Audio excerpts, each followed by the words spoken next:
Okay, ladies and gentlemen, I ask you all to rise for the pledge.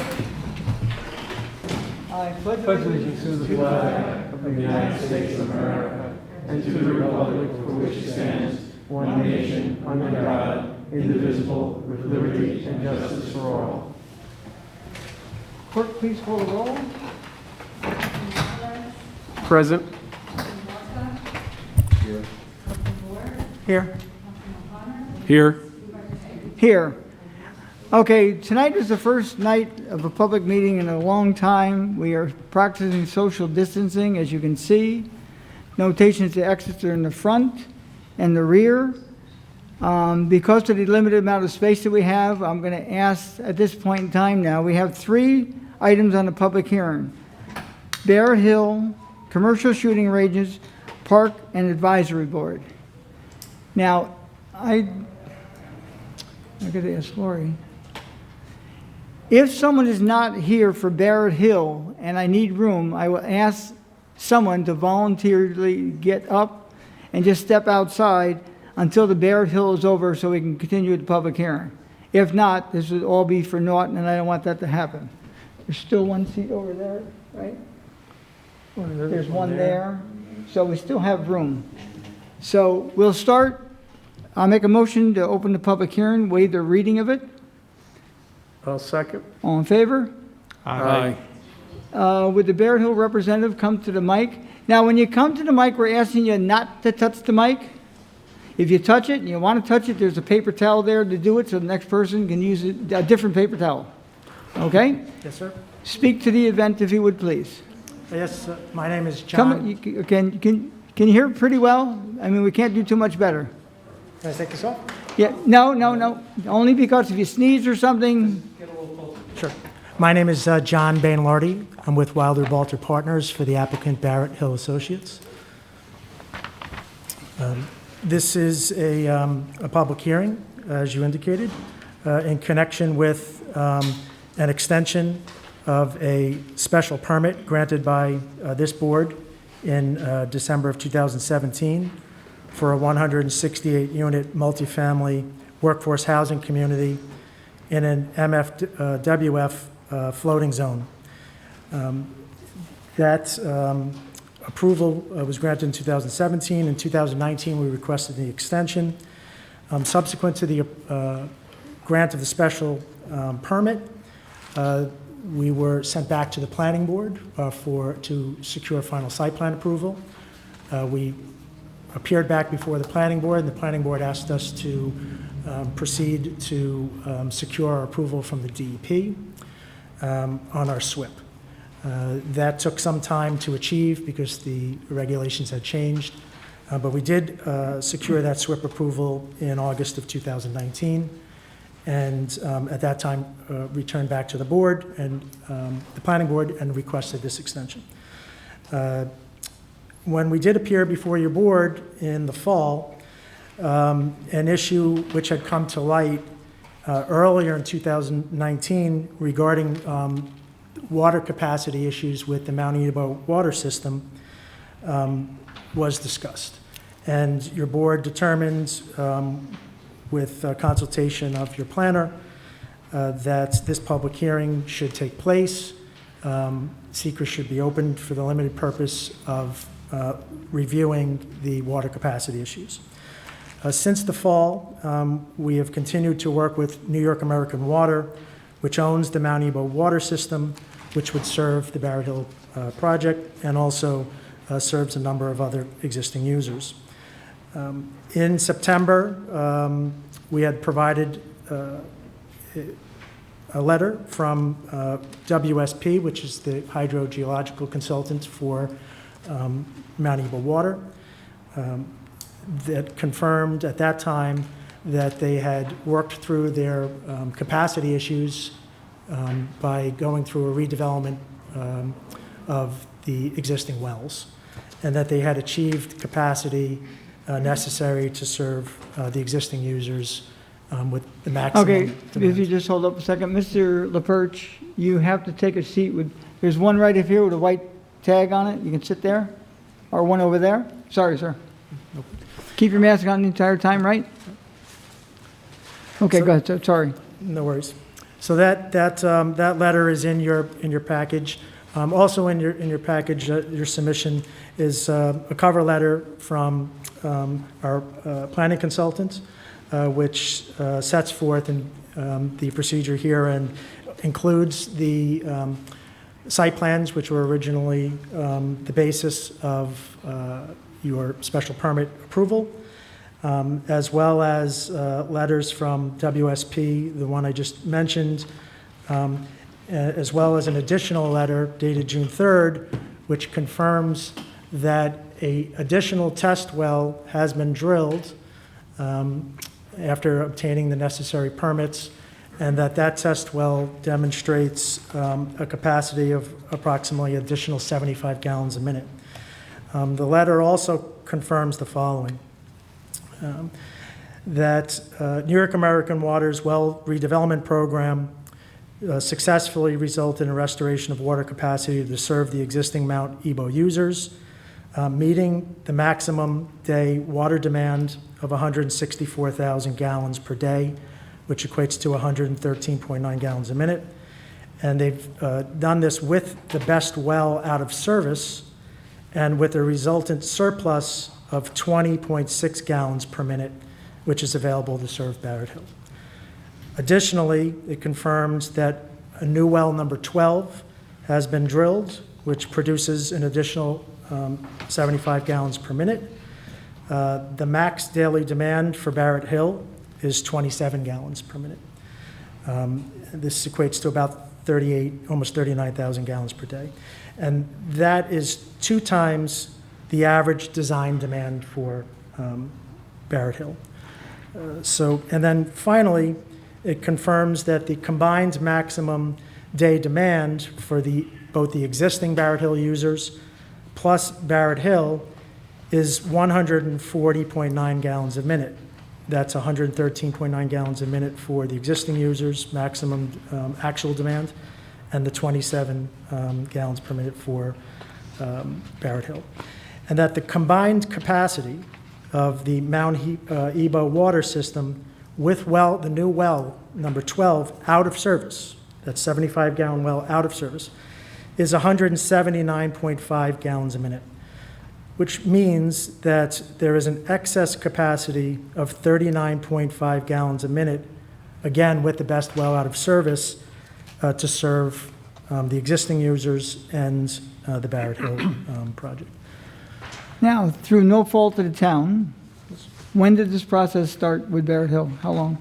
Just so the public has an idea. This is not your first appearance before the board. Oh, sure. So the actions before this board, which the board was lead agency for under SECR, was twofold. One was to...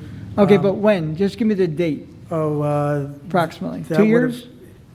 Yes. So, well, the approval was granted in December of 2017. Okay. So we would have been before your board during that. I just want people to know, I mean, we don't really have a lot of questions because we've been through this numerous times. We had a past public hearing, and it was advised we have another one once the testing was all done, which is the purpose of your appearance. Yes. So basically, 2.5, 3 years ago, you were in front of the board, and it's just an update, and we're looking to possibly approve a special permit for the next meeting. Correct. Okay, we'll take public comment on this subject at this time.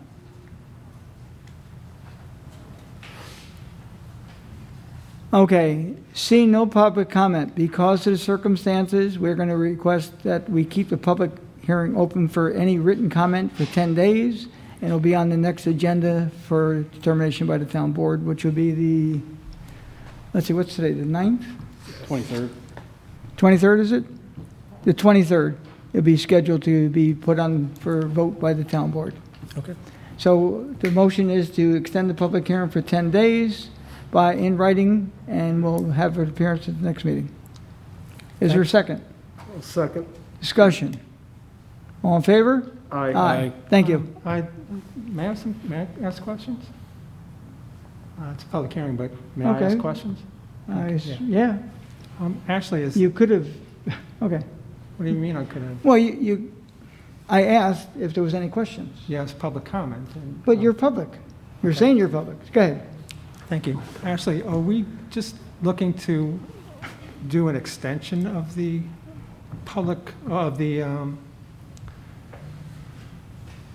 special permit, or were there other matters involved? Your memos, So the project was going through the process back in 2017. They received their special permit approval from the town board. It was referred to the planning board for site plan approval. There was some delay because of some coordination with DEP, and during that time period, the special permit expired, such that the planning board was unable to grant site plan approval because the special permit had expired. Also during that time, back in late 2019, as a result of another application, it was discovered that there was insufficient water to support this project. So that's what was just discussed. And during that time, they did come back to the town board asking for an extension of the special permit. It was my recommendation that it be a reapproval of the special permit because it had fully expired without the request for an extension. And then I had requested that they do the well testing to determine that they have water capacity. So they've satisfied that one concern that I had raised. I do think that the board is now able to move forward to amending the previously issued negative declaration to resolve this water issue, which is really the only thing that changed during that time, and to reconsider a reapproval of the special permit at the next meeting. okay. So there are no other issues. I mean, the initial approval was with another board, another town board years ago, and it was based on facts that stood back in 2016 and 17. So I don't know, I just wondered, their special permit did expire. It did expire. It was still actively pursuing their approvals at the time that it expired. There were no other material changes besides the water issue, which has since been resolved. Okay. So there's nothing else that needed to be updated in the statement of use or any of that? They haven't made any other changes to the site plan. At this point, they would be seeking site plan, a special permit from the town board, and then once that's received, they would then go back to the planning board for final site plan approval. All right, thanks. I believe that their A or B approvals are still valid.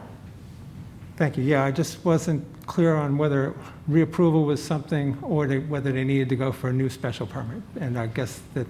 It's a reapproval of the original special permit. Okay, thanks. And the water testing, it's great that you hit the jackpot with the well 12. And there were subsequent test wells in other locations, so you're not really depleting the aquifer or other residential areas in the area? Correct. That is the requirements of the DEC and Department of Health, that's fully demonstrated, and it'll be a condition of connection into the system. Okay, and that was all presented to them and met with them, and they approved it? That's Okay. in, yes. Thanks a lot. Thank you. I just have two quick questions for you, and if you could at least bring the answers for the next meeting. In reading through this, I found two different numbers for school children, so I was wondering if you could confirm how many children you think will come out of this project. And the second question I had was related to Castle Park. I know as part of this approval there was the replacement or an agreement for the replacement of Castle Park. Having a young kid, I get questions about that all the time, and I'm not exactly sure how to answer it. So my question is the timing of when Castle Park could potentially be replaced, and to what spec? Because I know there was a plan. I don't know that it's included in here, but I'm just curious to know what would be going there Yes. when it is replaced. So as a condition of approval, there was a agreement that was it's an appendix to the approval, or a condition of the approval, that sets forth the recreation requirements for this development. It consists of three things. One was a cash payment. Second was the donation of approximately. What was the first one? as a cash payment of recreation fee. The second item is the donation of about 40-plus acres, which is detailed in the agreement. And then the third was to make improvements to the recreation area at the park that you mentioned, with the value of about $100,000. That's all spelled out in that agreement, and those items would be satisfied upon the grant of approval of final site plan approval. So the expectation would be that if we, in the next month, get this resolved and then move on back to the planning board. They've been waiting for us. The only item that was really outstanding with the planning board was demonstrating that we had the DEP approval, but we will have to appear back before the planning board for at least one meeting, or for them to complete their review and act on final site plan. Okay, the one thing maybe we could look into is, you said up to 100,000, and I recall that we had a plan to replace Castle Park. It was gonna cost X amount of dollars, and this developer would be able to build it cheaper, and that they were committing to do that at their expense, and it should be around $100,000, but whatever it costs to Correct. do, they would complete it. If it ran over, it was on them. If it ran under, to their benefit. Yes, and, Okay. and there are actually details that show the equipment and provide information about what is going to happen there. Okay. But we're committed to completing that obligation. Okay, thank you. Thank you. Any further comment? Okay, again, we're going to extend the public hearing by writing only for the next 10 days and close this portion of it. So moved originally. Will you second the second. time? All in favor? Aye. Thank you for coming. Thank you. We'll give you a Appreciate few it. seconds to leave. I know some of you are going to leave because I know you don't want to stay for the rest of our meeting, but you're welcome to. We like you, but I want to get this thing off. Okay, I'll let you guys pack up quick before we Thank move you. to the Take next care. one. Thank you.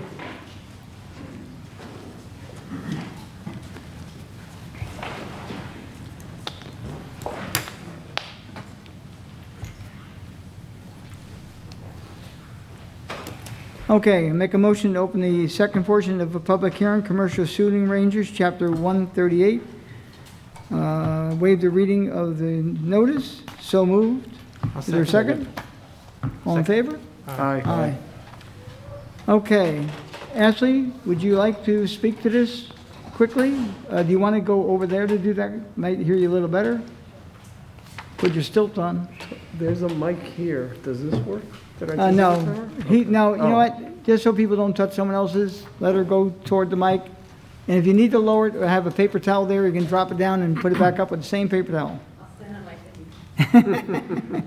We'll get you a stool. Okay. So there is a draft local law before the board and before the public hearing this evening that would add a shooting range as a new special permit use in a number of commercial districts within the town. There are a couple other inclusions in this local law, including special permit criteria that would be specific to both a indoor shooting range and then separately an outdoor shooting range.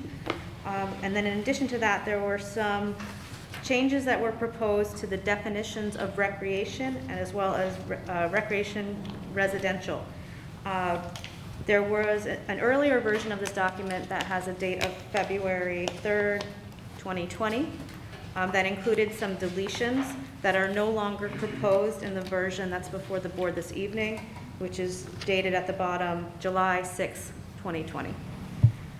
So I know that there had been some public comments that the board received in this last week about those deletions, so those deletions are no longer included in the draft that's before the board this evening. And I'll take full responsibility for that. When I put it in front of when I was making up the agenda, so to speak, there's a couple of laws floating around, and I picked up basically the wrong one, but we corrected it the very next day. So what has been on the website now for 2 days is the accurate one. What was on the first of the third day prior to that, which is one day, I had put the wrong one on. But basically what we have in front of us this evening, And just to let people know too, is back in 2017, there was a comment made by someone, which we're going to read into the record in a moment, about usually there's a reason for change. Well, back then, the change was not the change. At that point in time, shooting ranges were allowed in the town of Southeast. And I hate to say it, but a boilerplate was used. I know we all read it. We really didn't have an objection to it, but since then, people have made comment, why did this change? And it was changed inadvertently, in all honesty. So we're basically going back to square one with this, and we'll have the public hearing tonight. And I can tell you that we're going to be, based on the comments we received, I'm prepared to make some change to it. So we'll listen to the public comment, and it will be on the next agenda, which will be again, what day is that? The 23rd? 23rd. 23rd? The 23rd will be on our agenda again for the further work session, and then we will have another public hearing on this matter because there'll be a change to it. Whether substantial or not, we want the public to be made aware. We've also been told we're rushing this. That's, to me, not true. It was first on a town board work session back on Thursday, February 6th of 2020. We subsequently had another one, of course, last meeting. And we don't do any, look, we've been as honest about this and upfront as possible. So to say that, we're rushing this through, that's not quite true. And as far as there's someone in front of this town board or with any kind of a plan for something, it's absolutely not true. So if you think you heard something's going somewhere, I had a gentleman call me just recently, a few minutes ago, who I personally know. He's concerned about Fields Lane. We will be looking at this based on the comments we've heard, but we're taking a public hearing tonight, and you will have another chance in about a month, because next meeting we're going to further discuss it, and probably in a month's time we'll have another public hearing on it, but it'll be advertised accordingly. So with that, we'll open the public hearing. Did we do that yet or no? I don't recall. Wanted just to clarify one thing, because I know this was a comment. So just to be clear, under the current proposed draft that's dated July 6, 2020, a shooting range would not be considered a recreation use. Recreation is its own separate, distinct use. A shooting range would have its own definition, which would be its own use, and it would be only a special permit use in commercial zoning districts. So, go ahead. Okay, so I'm going to ask the public to come up, state your name for the record. Also, I have a few names that sent us comments, which I'll not read into the record. One person asked to be read into the record, but they will be a part of the record. Hi, Kathy Croft. What did you just say, Ashley? I missed that part. So a shooting range would not be a recreation use. Okay. Recreation uses are things like golf driving ranges and ball fields. Okay. First of all, I want to state that I am in favor of shooting ranges. I'm just not in favor of shooting ranges having the potential of being located in every single zoning district that we have in Southeast, which is what We will be looking at that. Yeah, which is what this law. So what I did was I printed out the zoning map, and I took every single, because there's nothing in our code right now, in our zoning code, that actually allows a special permit for any use in every single district except for the shooting range that's being proposed. So that stood out to me. And then, as you can see, basically most everything is around roads, Route 22, 684, 84, Route 6. So I think that, as you said, you're going to look at it again. I believe you'll see a change. I don't know how big a change, but every zone will be. And then the other thing is, I think looking at an indoor range would be beneficial. I know I have spoken to the sheriff. I know the sheriff's department needs a shooting range. I understand that completely. But I just think that anybody that has never lived near a shooting range has no idea how irritating that noise can be, and it would be a shame for people living in residential areas to have to listen to that continually. So if it could be possibly just located in a building, I think that would be the difference in what's being proposed. And that's it. Thank you. Would you entrust me with your map with the yellow? You so I want don't it? have to duplicate it? Sure. Just leave it up there with John, and I'll get it back to you. Okay. Thank you. You don't have to do it. Oh, good. Just leave it there, John, I'll get it later. I'll hold it. Okay, next person? My name is Marilyn Miller. I'm a resident of Southeast. I'm a firearms instructor, NRA certified, and I'm also a range safety officer. I've received hundreds of phone calls in recent months for new gun owners wanting to learn to shoot, mostly women and families, and they have no place to go and do it safely. Now, in Southeast, you can shoot in your backyard if you're 500 feet from a residence. There is no, you don't have to reclaim your lead. You don't have to worry about the noise. There isn't those stringent regulations that ranges have. There's a shortage of public ranges where people can safely learn how to use their firearms under supervision. Ranges are very strictly regulated for lead, for noise abatement. And it's just a great thing for families to have, that they can safely shoot instead of their backyards. Both new and old gun owners and law enforcement need a public range to become proficient.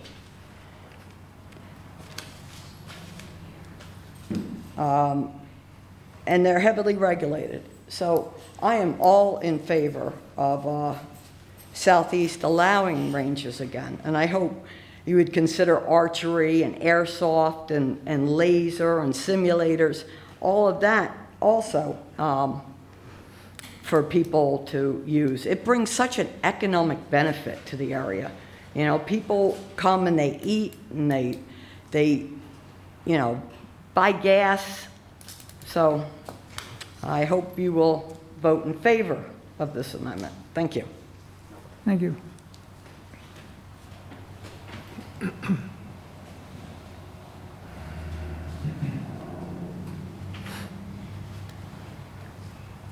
Good evening, Town Board. My name is David Krebs. I'm here for the gun ranges.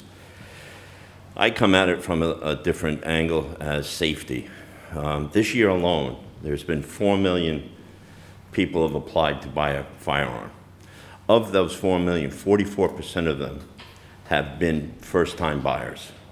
Where do they go and learn how to shoot? They don't have any place around here, really. And like the woman before me had said about now you're allowed to shoot in your backyard within the rules of the 600 feet and so on, not reclaiming your lead. The range, which, I mean, indoor would be ultimate because you could shoot no matter what the weather, almost the time. But I look at it as some place for someone who owns a firearm to be able to go and hone his skill, because someday he may have to use that skill to save someone else. And, you know, are they proficient enough to be able to hit the correct target? Are they going to, they'll be taught, you know, they have to learn about what's between them and the target, what's beyond the target, because they have to be responsible for that bullet that they shoot out of that gun, should it ever have to come to such a terrible thing as that. Me myself, I'm handicapped, and I look at it as for safety. I'm too young to die and too old to have my ass whooped. So I carry a concealed carry.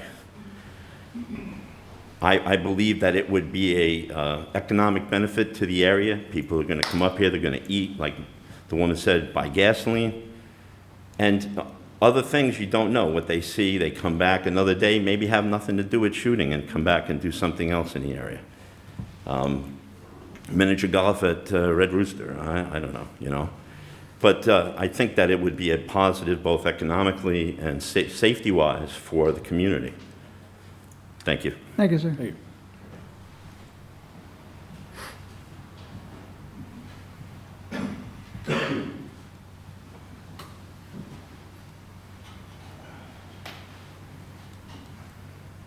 May I remove the mask or no? No. No? Okay. All right, my name is Ann Finizzi. I'm resident of the town of Southeast. I just want to say that my remarks are really not about shooting ranges or the appropriateness of shooting ranges, so forth. I mean, that is a recreation, quote-unquote, use for many people. However, what I'm concerned about is the zoning. There are 10 zoning areas in the whole town of Southeast that are designated commercial, and that a organization or company or whatever can just come in to these 10 commercial areas.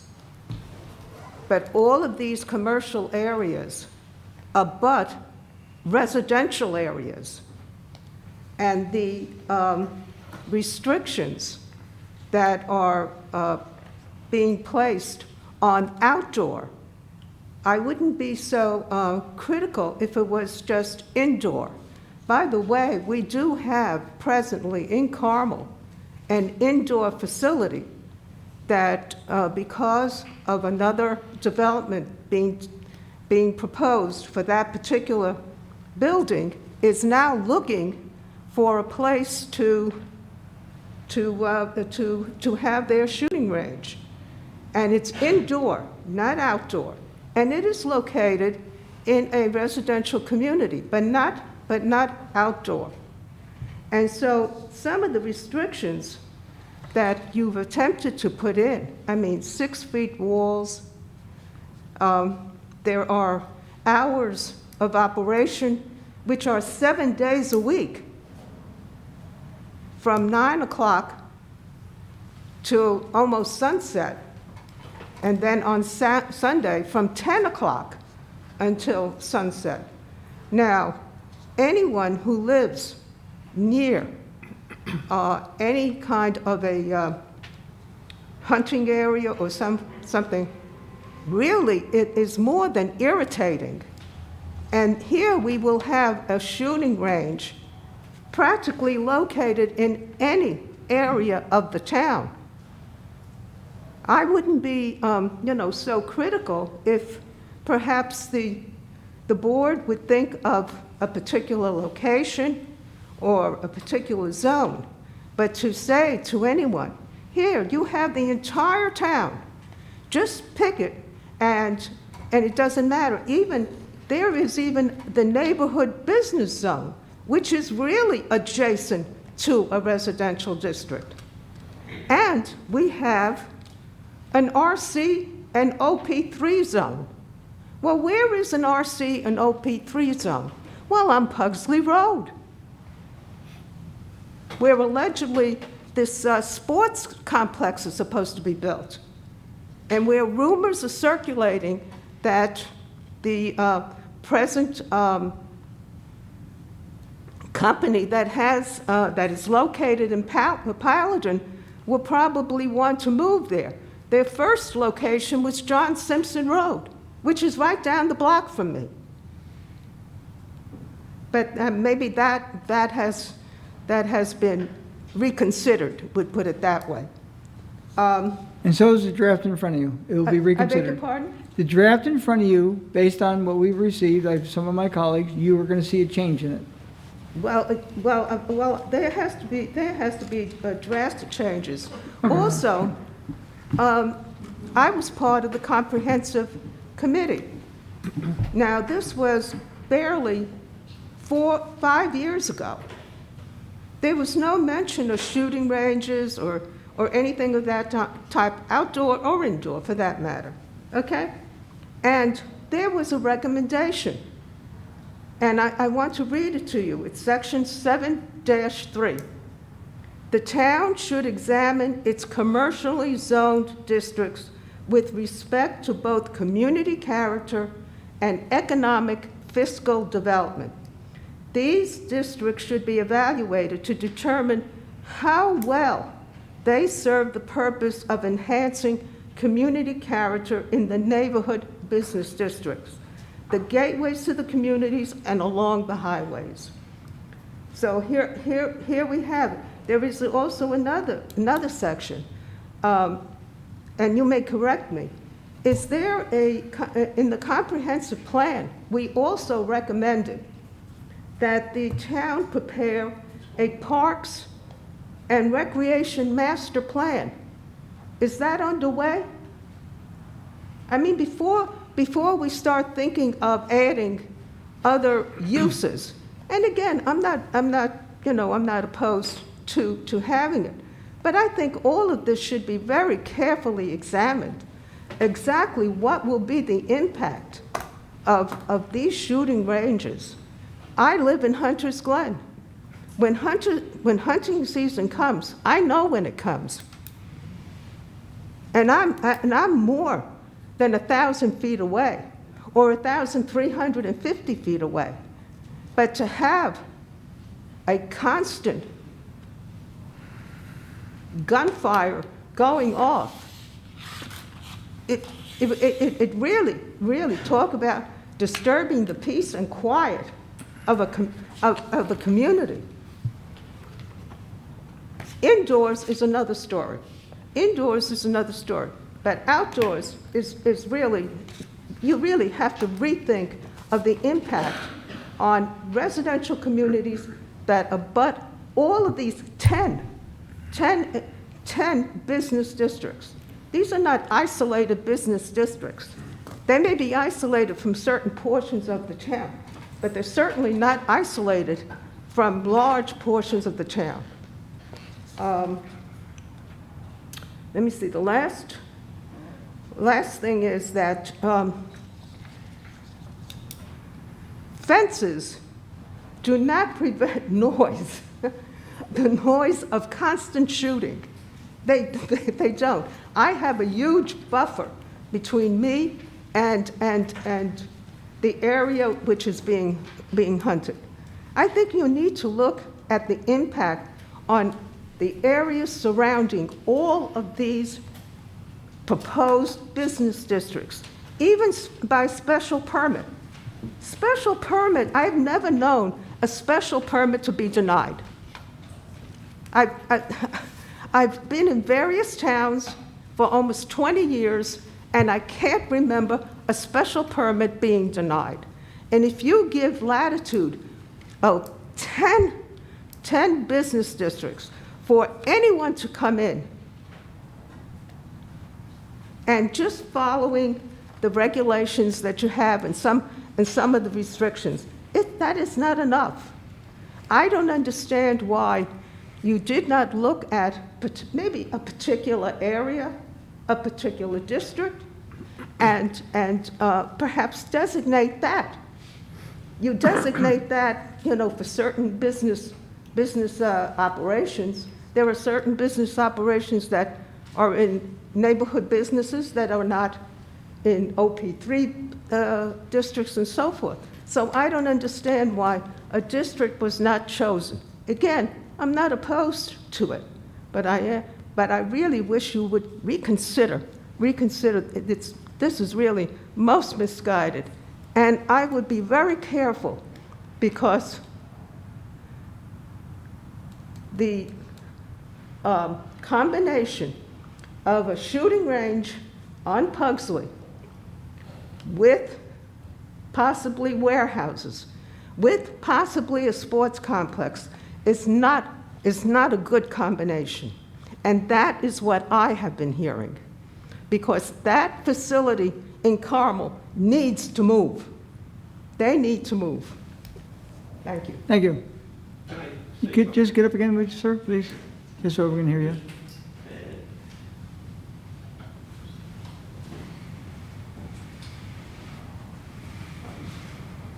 Ms. Finizzi brought up about the gun range that's in a residential neighborhood, that's inside a building, that's in Carmel. In Carmel, there's also outdoor ranges, but they're private. That's right.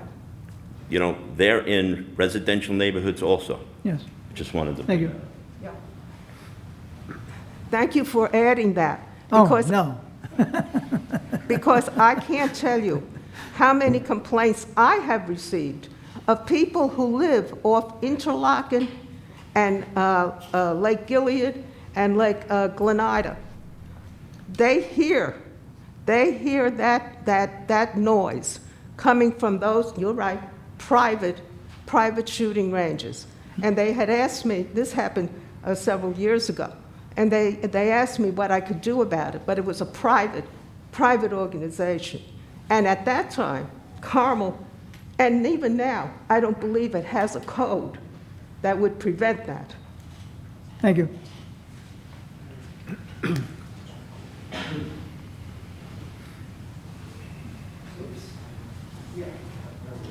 Hi, Alicia Yaruso. I'm an avid gun, I have my permit, so I'm not opposed to the range. I am opposed to the outside range. The noise when it's hunting season, and sometimes when it's not, is astronomical. I'm right there. It wouldn't be fair to the residents that are even adjacent. As far as when you're talking about, we really have nowhere to go, well, there's Pauling, there's also a police facility. I have friends that belong to the other clubs. Yes, you have to drive 10 minutes more, but has society really gotten to be that lazy that they can't just take another step? Or a facility not around the residents. Driving here, I'm thinking in my mind, well, what would be a better place? On the other side of Chico's, there was proposed commercial there. That's a big hill. It's unoccupied on the opposite side of the bridge. Or up Independence Way. I know there's businesses up there. I don't know how far. I don't know if there's empty space. But again, it's not residential where the impact of the noise. We're also talking about bringing business in and more. What about the traffic on 312? We've already addressed it for the warehouses. Well, now bringing in more traffic, where does that put that traffic? And you had mentioned that you received a call. I also understand it's also a done deal. They're moving. When I was in there talking to them about it, When you say to when I was to in the whom? facility, I guess, wife or girlfriend, when I was talking to her, because they were also talking about how they have private courses, she was telling her, no, it's pretty much done. This is where we're moving. You're saying, who, can you identify, not the person who said On Route it. 6, what's that, Palmadilla? Paladin? Right. That's the one that's moving in there, isn't it? Because There is nobody that has approached this town, nobody Okay. has approached this town about anything. I'm telling you a direct conversation I had with them when I was asked, and they said, no, it's pretty much a done deal. And then, I don't know anybody's marriage arrangement, husband, boyfriend, whatever, came over and says, shh, wait. I will also tell you what prompted me to go in there was a conversation that a good friend of mine had, and I said, what are you talking about? And that's why I went in there to find out. So I know you're saying no, but I'm told it I'm was already saying, done. no one has made an application to this town Okay. officially, okay? No planning board, no work session, nothing. Could it happen? I've been here, I was on the county legislature for 19 years. Okay, I'm just telling you what I was And Paladin told. was mentioned, Ms. Venezia mentioned there was a piece that would come off of Simpson Road, part of Tilly Foster Farm. It was going to be a 100-acre veteran cemetery, Mm-hmm. and then it was going to be the area where Paladin may or may not go there. The rumors have been around for well over a decade. Mm-hmm. So it may happen, it may not, but there's nothing in front of this town, zero. I'm just telling what I was told. And you know more than we do because whoever that is telling you, they haven't told us. And it may go there. Okay. I'm not saying it is or isn't, but we don't know. Okay. Also, there's a number of animals of special concern back there, not just for that area, but also the sports complex. I don't know if anybody's addressed that. I know that there's some work been going on, but I guess that's for the next section. Right now, again, I'm not opposed to having a gun range. I'm opposed to having noise impact. I'm opposed to the additional traffic that may occur on that road.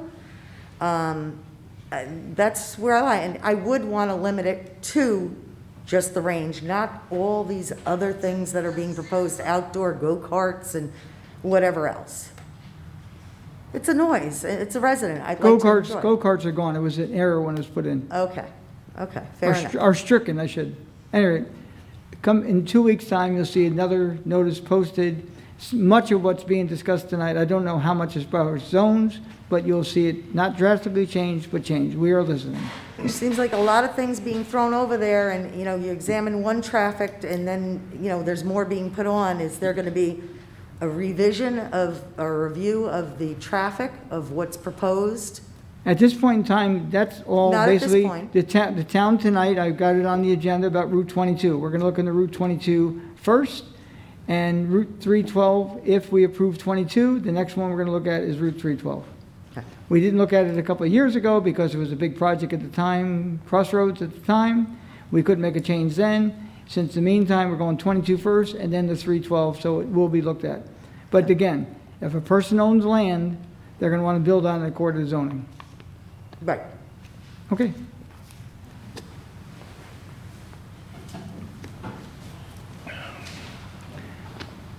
Too bad you guys all got masks on. I don't recognize everybody. Sorry.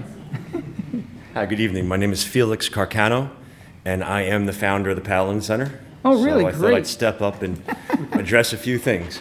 As far as rumors go and things that our staff say, yes, 3 years ago, we were talking in the county executive's office, 3 years ago. Before the distillery, we were talking about John Simpson, we were talking about Pugsley. I can honestly To tell the county you... executive, though. What's that? You're saying the county executive. County executives, some county legislators. Anyone We put a from, lot of anyone time from, anyone from the town of Southeast? No. Okay, No. thank you. Just so you know, folks. And we didn't bother because it's gone nowhere in 3 years. And yes, the distillery may come in. I'm not going to speak to anything else with that with regards to the coronavirus and things going on. We will be staying in that building for a long time. And also, maybe what you heard in the store was some misdirection because we've actually made plans to leave. Right, right. Because we're planning to move, we actually have an option now to leave Putnam County. And just because of the coronavirus. Just, sir, if you would just so I'm speak sorry. to Mike so everyone can hear Sure. you. Just because of the coronavirus, our plans to leave Putnam had to been put on hold. So we have another facility that we're going forward with. So I just want to come here to speak about a few things because I have expert knowledge, having 8 years of military, police, civilian training, to talk about safety and noise. I'll start by saying that every one of my residential neighbors on 70 Hill Road has my personal cell phone number. In 8 years, we've only ever had one sound complaint, and that was caused by a helicopter that scared someone's dog, and I apologize to the owner and the dog. We have done explosive breaching on a regular basis on the property. We do flashbang training with SWAT teams on a regular basis. We know how to contain sound. And I will tell you this, that if you do have someone that wants to try to do an outdoor range, the reason why an outdoor range is needed in addition to an indoor range, especially for law enforcement training, is a function of distance. Most civilians shoot from 3 yards to maybe 25 yards. Most law enforcement have to train from 25 to 100 yards. Having spent the money and built the only indoor shooting range in Putnam County, I can tell you the expense that goes into a shooting range is the HEPA quality air handling system.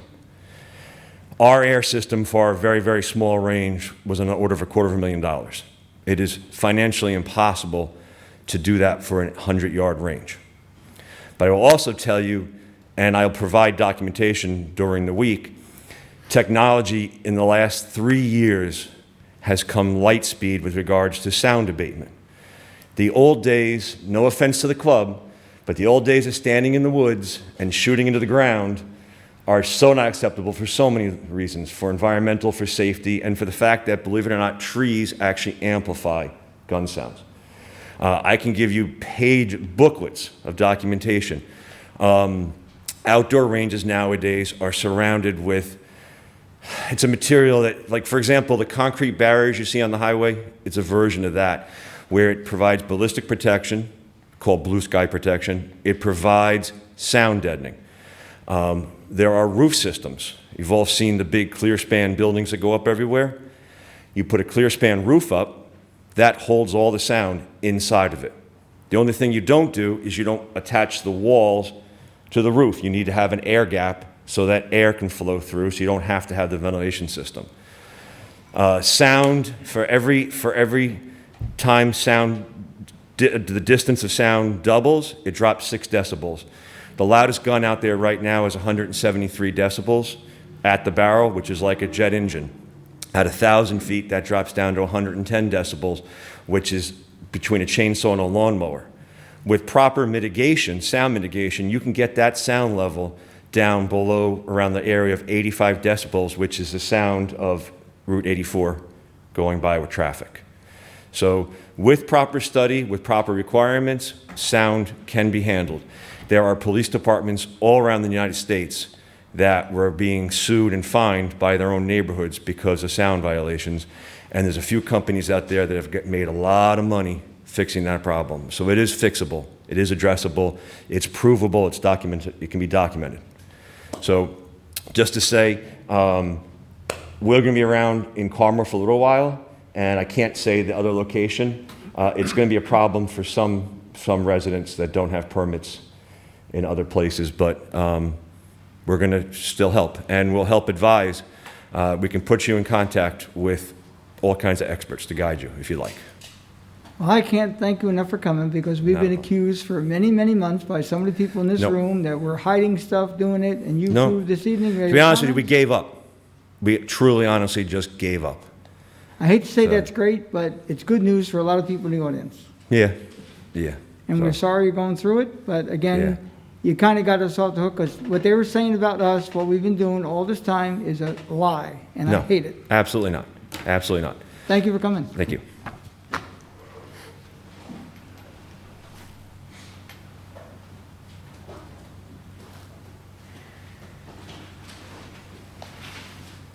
That's a tough act to follow.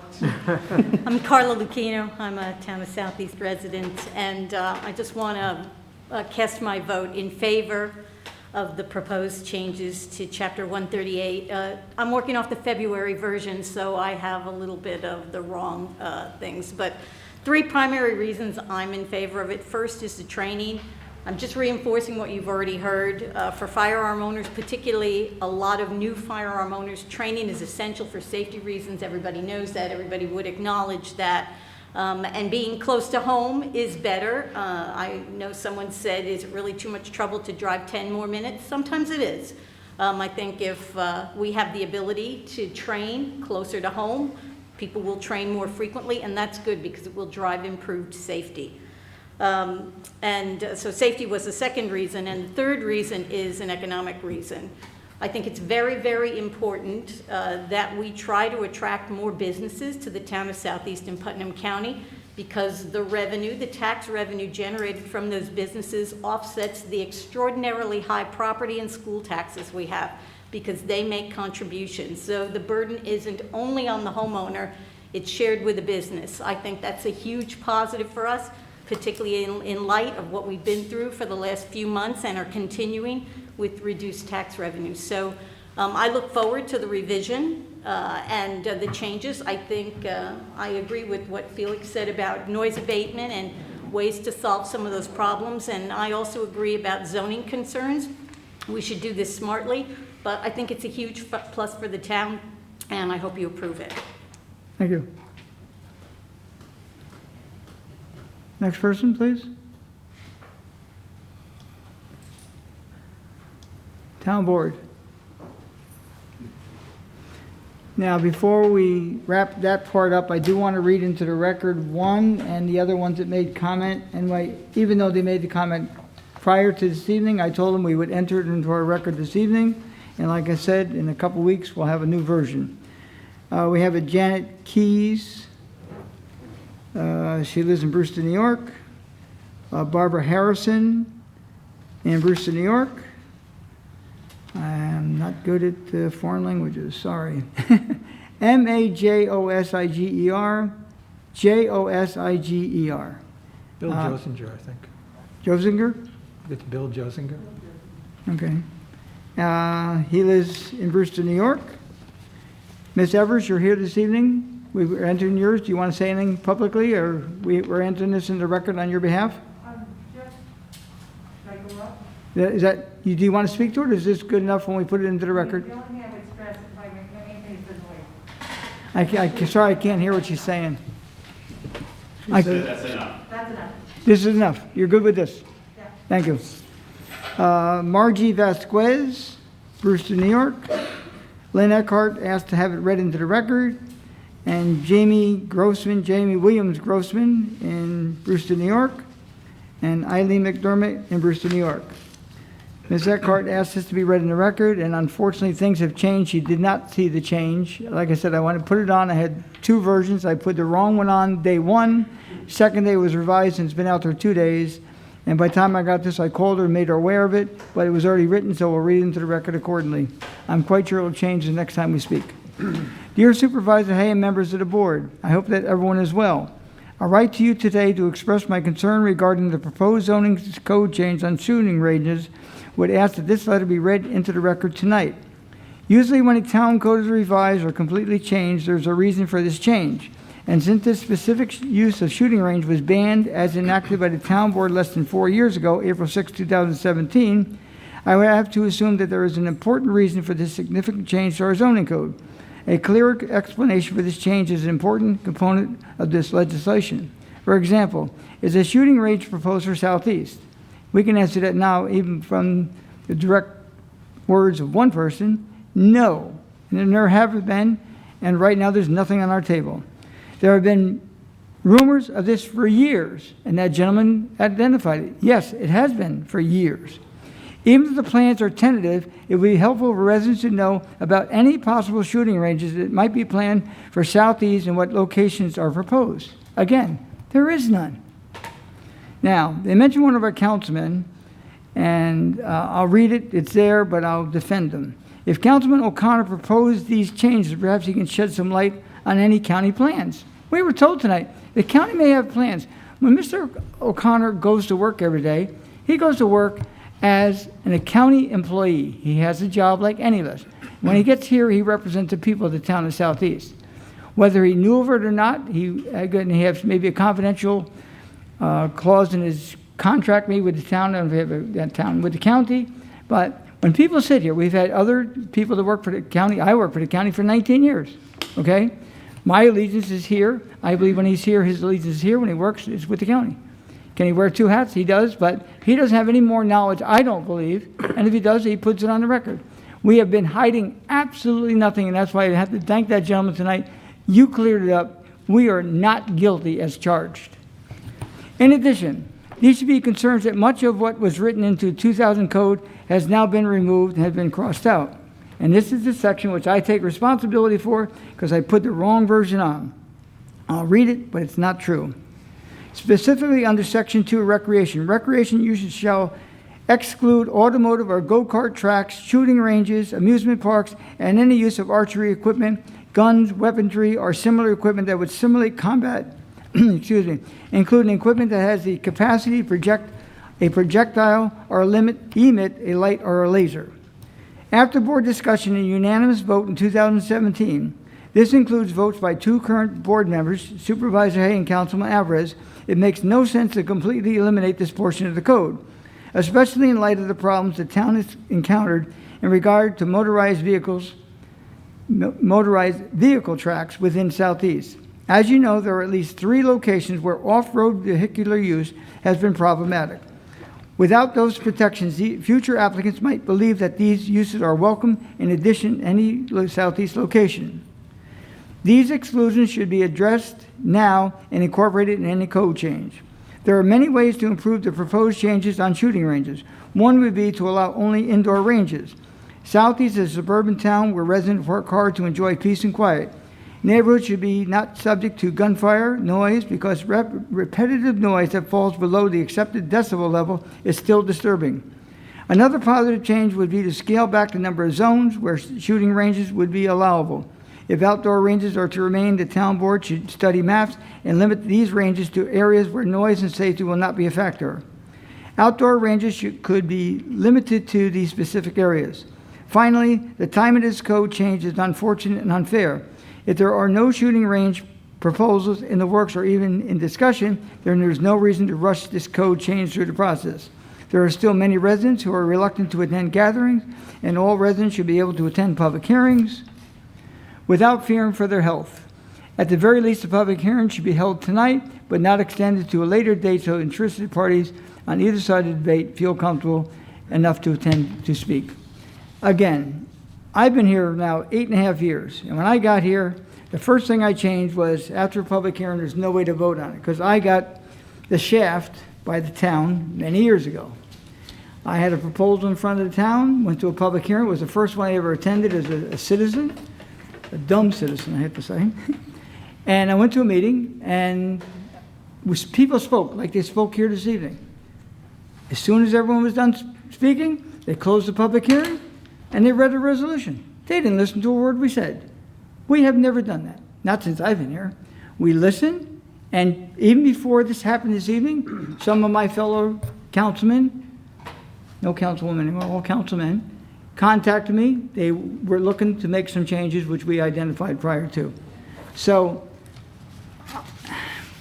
I'm not saying I've been in the business too long. I work really, really hard, and when I hear things like that, I find it very troubling. So, this... Whose comments did you read? Lynn Eckhart's. I read that. Didn't I read that in the record when I started? I wasn't sure. You mentioned several names. Okay. No, I mentioned, okay. Anyway, it was Lynn Eckhart. And again, what I put on the internet, one thing, and it changed, and I take full responsibility. If you saw my desk, you'd understand how it happened. Go to see Mr. Stevens' desk, it'd be a lot worse. Okay? But mine's bad, but his is worse. Okay. So with that, we put in the record, I'm going to tell you now, in two weeks at the minimum, and maybe a maximum, we have started working on some changes, the definition, the clarification, zones, and we're going to come back with something. We listened long before what you said here this evening, what she said. Many of you have already said, you didn't see her letter. So we all kind of think alike. Just let me finish, please. Okay. Now you interrupted my thought. Go ahead. Get up here and speak then. I just wanted to ask whether or not the letters will be posted on the website, or do I have to... If you, we'll post them on the website. I'll put them on there tomorrow. We're going to repost the whole agenda tomorrow, and I'll put the letters at the back of it. Yeah, because we have letters coming in, so I appreciate those. These will go in the file, okay? Thank you. And again, whatever comes in the next 10 days will be similar. So, any further comment? Seeing none, I'm going to make a motion to close this portion of the public hearing, leave open 10 days for more public comment, but kind of wait until the next round, folks. You can say what you want to say, but there's going to be some change. So with that, I'll make the motion. Is there a second? Second. Discussion. All in favor? Aye. All that came for that this evening, thank you for coming for that portion. We have another public hearing now. I'll let people clear out kind of, and we'll go to the next one when you're done. We'll just take a 30-second recess, guys. That's bad. Thanks for coming.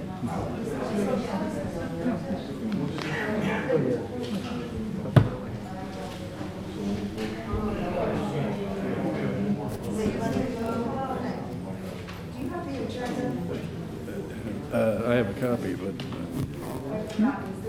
It's true. Public hearings? What did you say? You want a copy of the agenda?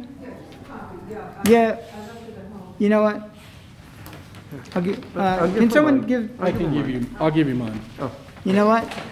I won't blame you. I'll take full responsibility. I did it. I didn't print extra copies of the agenda.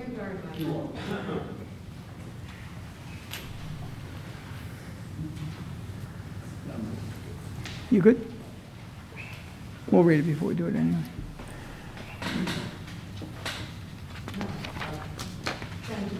You're welcome. You can hold You on can to it, keep that's it. fine. Okay, be posted tomorrow. Okay. Okay, Parks and Rec Advisory Board, make a motion to open that public hearing, waive the reading of the notice. I'll second. All in favor? Aye. Aye. Okay, let me get myself situated here. I got so much stuff here. Okay, at our meeting previously, I had told you that the recreation advisory history goes back to like 1988. Way back when, the town didn't have much of anything.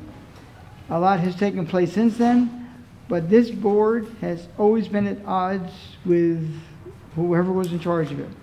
So we had 92 to 93, we had 94, 95, nothing in 95, 96, 97, 98. Bottom line is around 2007, was the last time we appointed someone to the advisory board, and there were 7 members at the time. And the only thing that happened since then, I got here in 2008. I don't know what year I got here. I think I got here in 2008. I'm thinking, yep. No, I got here in 2000. I can't remember what year I got here now. I've been here for so long. I got here in 11. So the bottom line, the last thing the town did was they put in Wells Park, they put a spray park. It was like over $500,000. And I came in the following year, which was 2012, because that happened in 2011. They opened the park.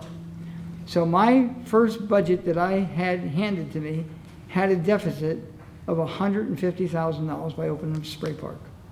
Now, the public demanded that the town have a spray park, and they put it in. Well, by the second year, I was only losing $46,000, and I closed it.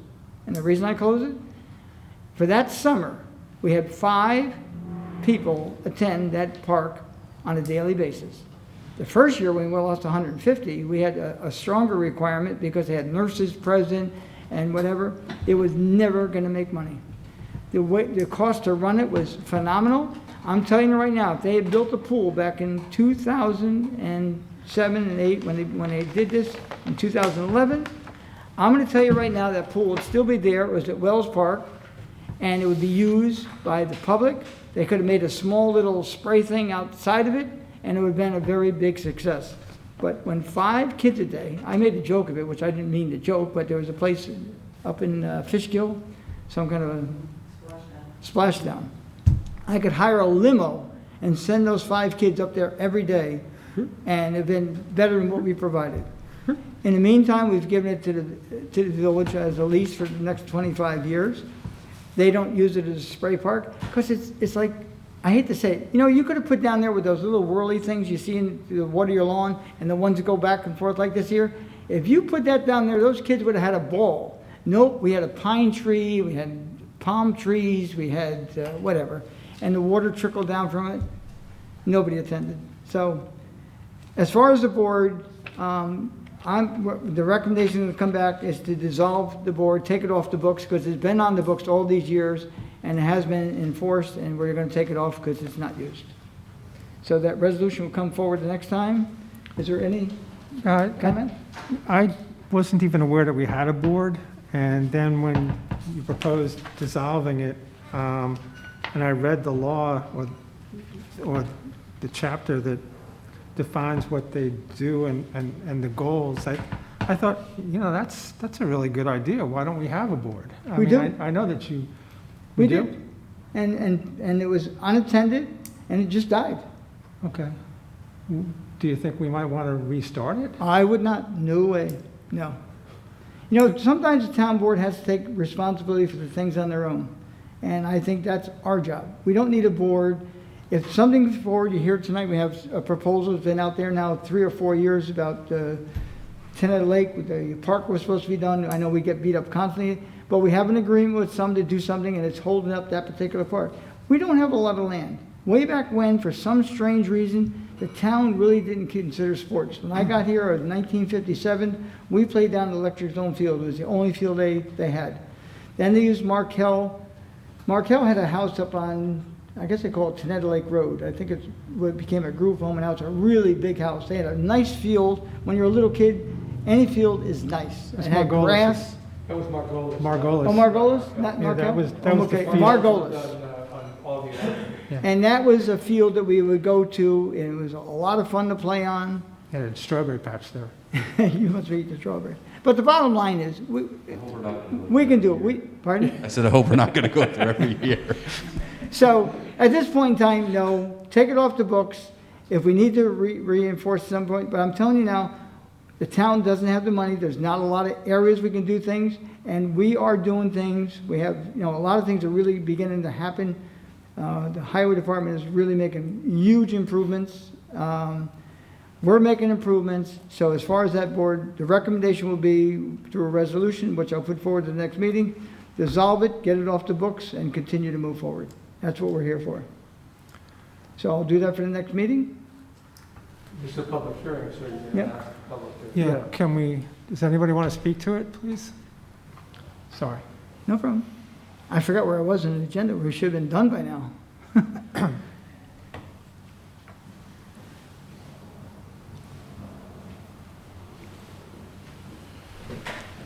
Sit closer next time. We don't have to work so far. I know, I will. I wasn't planning on speaking on this, Kathy Croft, but I think you're missing a few things. First of all, in 2007, it was reinstated because there was a proposal that was looked at and it was actually it was a referendum on the ballot to build a rec center. I think it was for $17 million, which would have included an indoor pool, and they were going to build it up at the 10 acres there off of Independence Way. And it died. And it died. It was voted down that evening. But that's all when that was resurrected, that's all that they were tasked with. No one ever tasked them with looking, as far as I know, with looking at other opportunities. But having said that, I mean, I've lived in this town for over 20 years. I did not bring up my son in this town. And the town where we lived prior, there was a swimming pool for the community. There were a lot of different things for children. And, I think Castle Park, it's in deplorable condition right now. And we just explained why this evening. Sorry? We explained why that's happening this evening. Right, I know. But I still see that years away from being fixed. That's not true. I'm glad I want to be proved. If this passes the next meeting. I want to be proved wrong, Tony. I absolutely do. I'm gonna help you but prove that you're was a wrong. public-private partnership. I think that was basically private that actually got that built to begin with 20 years ago. Yes. So I do think there is a lot of room for improvement with recreation in our town, because I think, as a bedroom community to New York City, there's a lot of families here with children, and we could do better. Yes, we can. And when that spray park was built, and I have every single bill, I know exactly how much that cost, because I was appalled by that money being spent on such a the population that was going to be attractive to was what was it, maybe a 3-year range, maybe 3-year-olds to 5-year-olds or whatever. It wasn't, the greater good of the community, but yet it took all that money that the campus at Fields Corner and, all our recreation funds went towards that. So the Recreation Advisory Board had nothing to do with that. That was a town board decision. Well, but at that point in time, they were no longer even involved with it. Once that project failed for the $17 million, it dissolved. Maybe if there is a recreation department or advisory board, maybe their mission statement has to be, instead of having the new members come to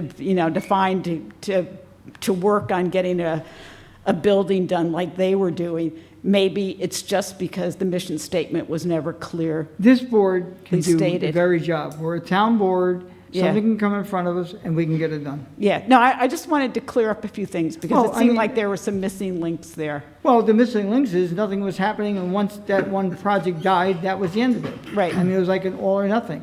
Right, but I just don't think this town has ever offered the potential that it could offer to families that have children. Well, and I'm only saying that because where I grew up, and I grew up in the 50s, we had a community pool.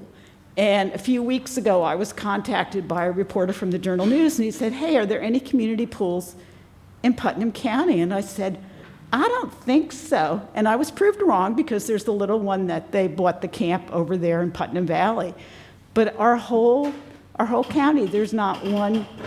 Hey, you know how many pools this county probably has privately as opposed to community? Right. Big time. Right. And that's another problem, too. Yeah. And we provide a lake. Can improvements be made? Yes, they can. One, it's all about money. When they did that spray park, they drained the entire fund. And until we get the check from this project, if and when it goes through, plus the improvements to the park, that will be the first time any kind of money has come in probably a decade. Yeah. And, you can't do things without money. People can take, we don't provide, we have a lot of programs. Everyone says this town has no programs. I'm telling you right now, you go on the webpage, you call our recreation department, they will tell you, we do a lot of things down there, and people don't know. Well, maybe it's all about marketing, because I remember going to that spray park, I think the year after it was built, and and there was no one there. No, I know. So. I just and told you it was don't 5. think- And I don't think anybody knew about it, so maybe it's all about marketing. I know how they didn't know about it, they were paying for it, but whatever. It's gone, it's there, but I don't think anyone's Yeah. gonna use it. It's cost prohibitive to run it. Of course it is. If the same, again, I said earlier, if that money had been spent on a pool, it'd be thriving right now, thriving. Yes, it would But have. we don't have the money to replace it, and someday maybe a philanthropist will come by, drop some money in the town's coffers, and we can do something. And our biggest problem here in the town is we got too many parks. We got all these mini parks, okay? Scalpino's a nice park. We got, not Wells, Markel, Volunteer. There's nothing in Electron. But we got 3 fields. Every time we do something, we got to do things in 3s. And when you go up to the regular park up by the beach, and if that gets replaced, but then they'll say, well, what about us on this side of town? So most towns don't have 3 parks. So if we had one big, large parcel, but back when they didn't think of it, I don't know how, and how do you play catch up after all these years? One, we have no money, the land is limited, it's very difficult. But if someone's got a proposal, well, listen. I mean, I look at, there's a lot of things people want, and they did something that the people wanted, and it was a big disaster. Yeah. Well, I don't think that people wanted it, number one, but that's besides the point. Well- But I do hope that Castle Park does get It's going to get redone done. quickly. Well, I'm not going to say Because the quickly. last time I was there, it was like Splinter City, so. We Yeah. should Yeah. probably, we could look at the Castle Park thing, I brought it up tonight, but maybe there should be a deadline on that Yeah. we could look at. Well, unfortunately, when we made this agreement back when, it was one that got their approval. They will not be getting their approval until possibly 2 weeks, and then it has to go back, I think, to the planning board. So it's maybe a month or 2 months. So maybe next year at this time, that will be a thriving metropolis again. But right now, that park should have been closed long ago, where it shouldn't be open because the state no longer is allowed that type of facility to exist. It's got to be stainless steel, this, and this.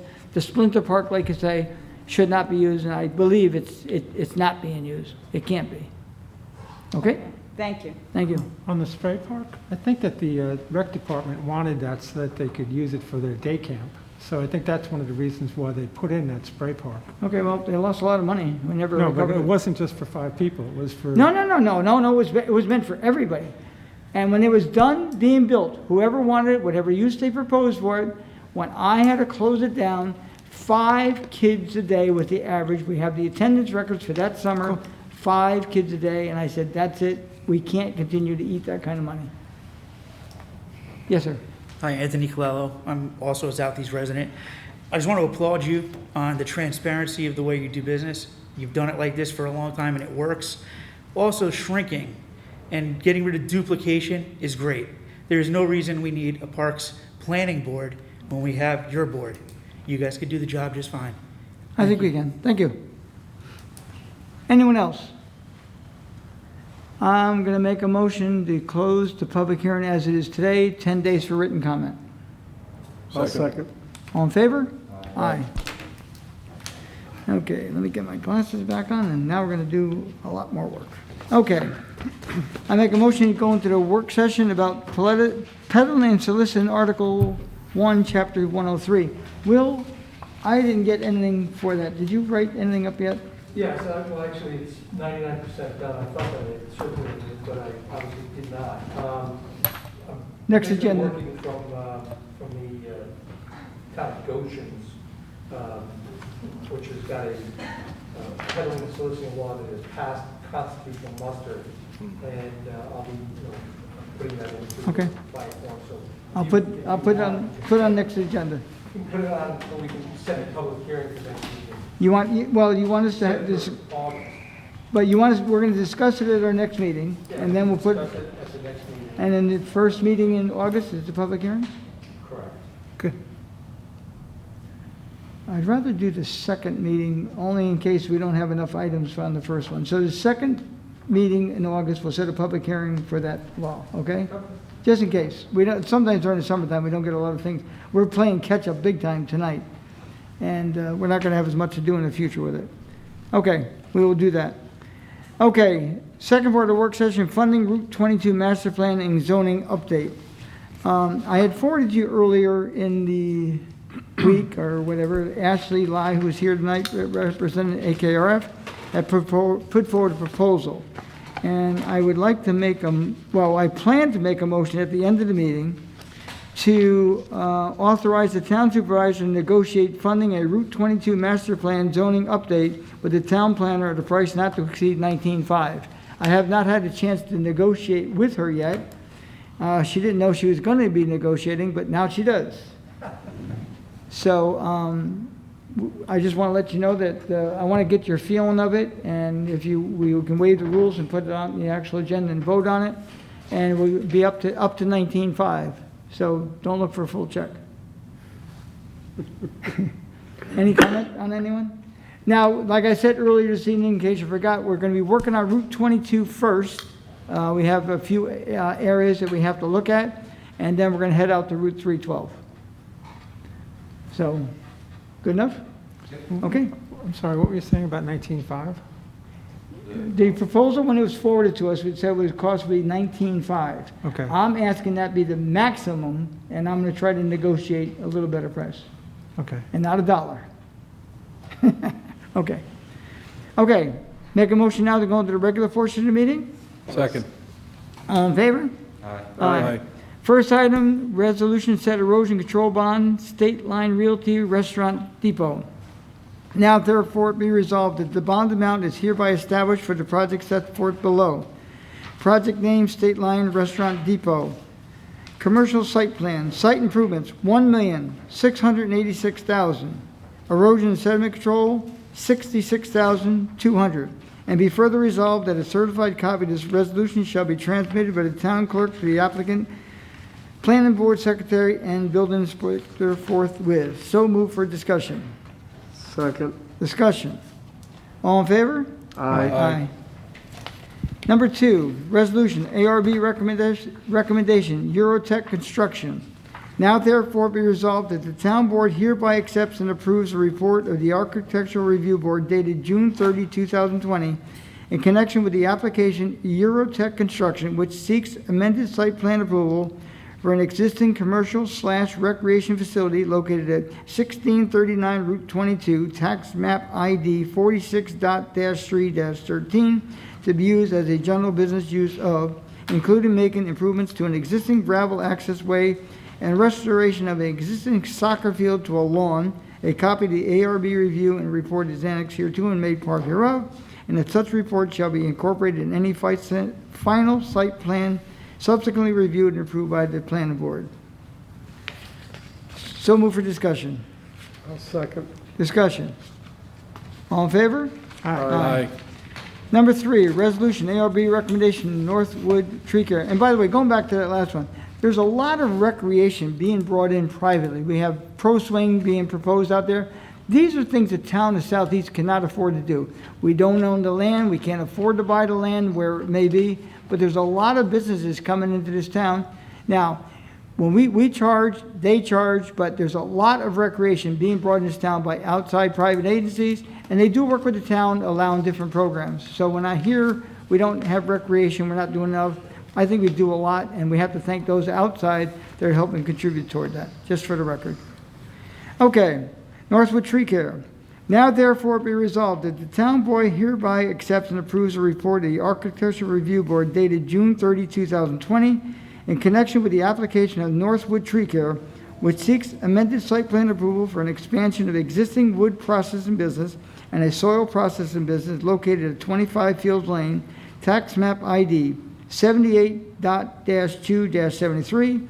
A copy of the ARB review and report is annexed hereto and a part hereof, and that such report shall be incorporated in any final site plan subsequently reviewed and approved for the project by the planning board. So move for discussion.